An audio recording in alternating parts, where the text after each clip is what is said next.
playing against or matchup that player might have, and try to, just go on averages and figure out what they've been scoring per week, and just try to make something that's going to be close, and at the same time kind of make you think about it a little bit. I like them. I think I do too. For the most part, I think they've all been pretty much almost toss-ups.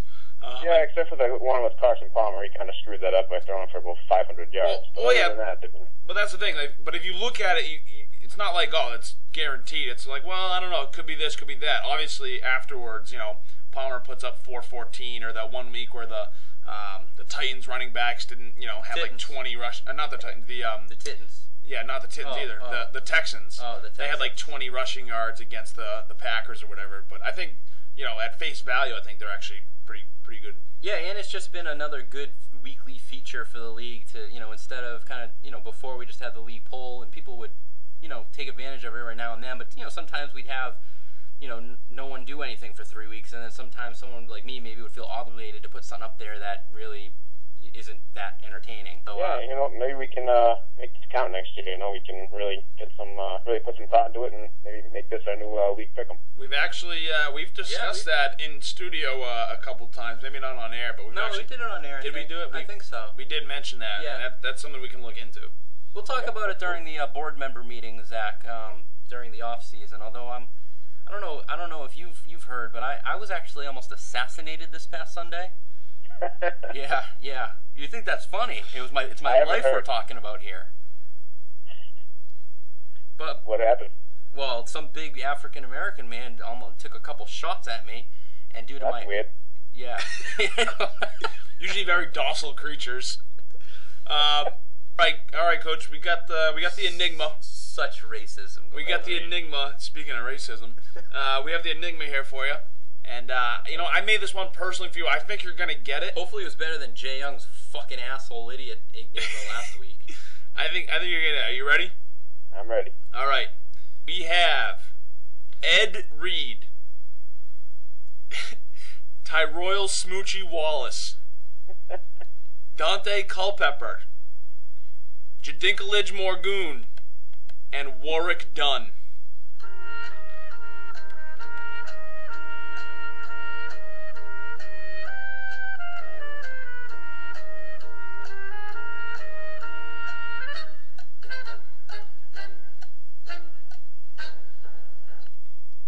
All right, Coach. What do you think the enigma answer is? I would have to say that they all played their college football in the state of Florida.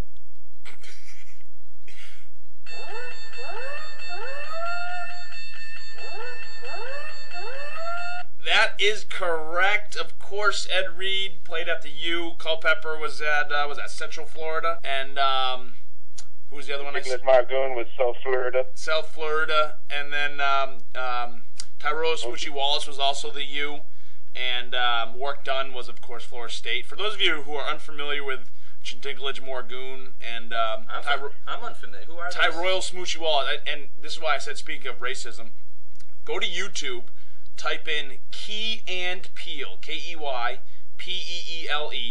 East versus West. It is it's a little clip from Comedy Central, but it's these two black guys making fun of black people, so it's okay. Oh yeah. It's not like super racism. Yeah. But it is hilarious, and we watch it pretty much every week. And a little racist when we make fun of it, but Yeah. No, it's hilarious. They make fun of black people's names and like add like J apostrophes all over the place, and it's pretty good.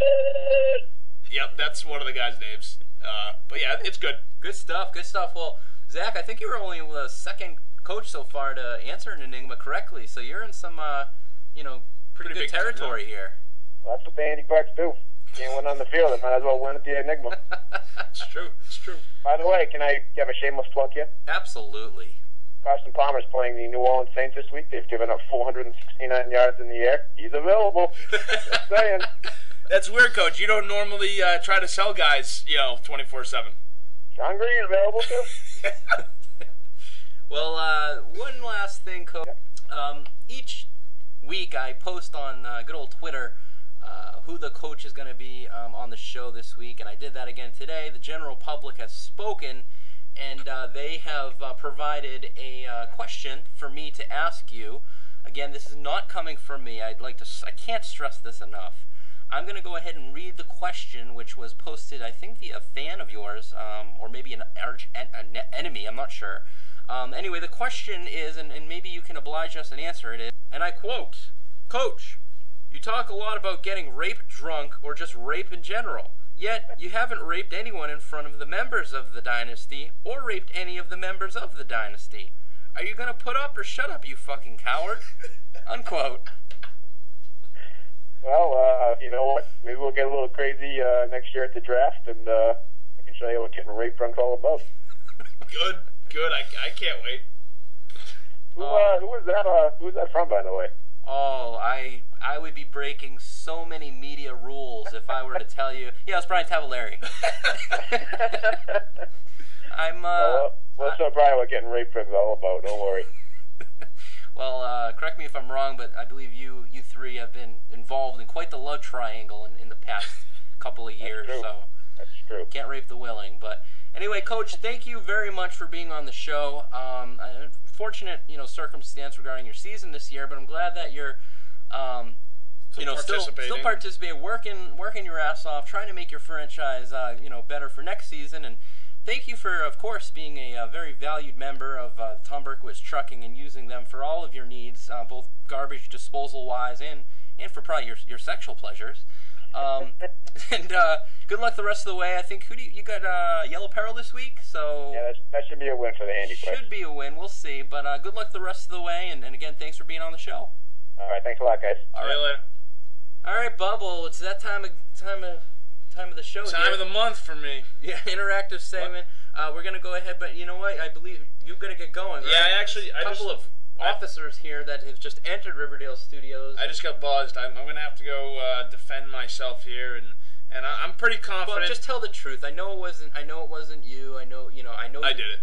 What? No, I know that you don't want to take me out. You don't want to become the commissioner and all that. So you wouldn't do that to me, right? Just tell the truth. No, I would never do that to you. All right. Well, good luck. All right, I'll be back. I'll be back in about 10 minutes. All right. And while Bub is going to do that, let's do it. Fantasy sports insurance time. Let's find out a little bit more about this subject. Here we go.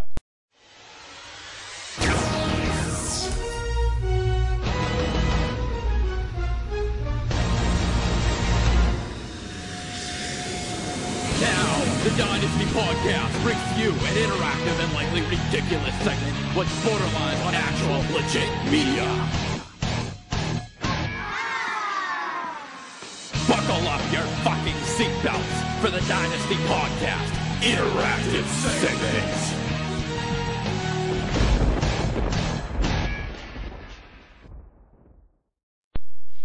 And now on the Tom Berkowitz Trucking Hotline, we have Henry Holszweski, who is the creator and founder of FantasySportsInsurance.com.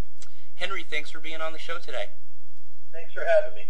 Good to be here. Great. Now, Henry, I find FantasySportsInsurance.com just a great idea and a fascinating concept where you can essentially purchase insurance for your fantasy players on your team in case they get injured.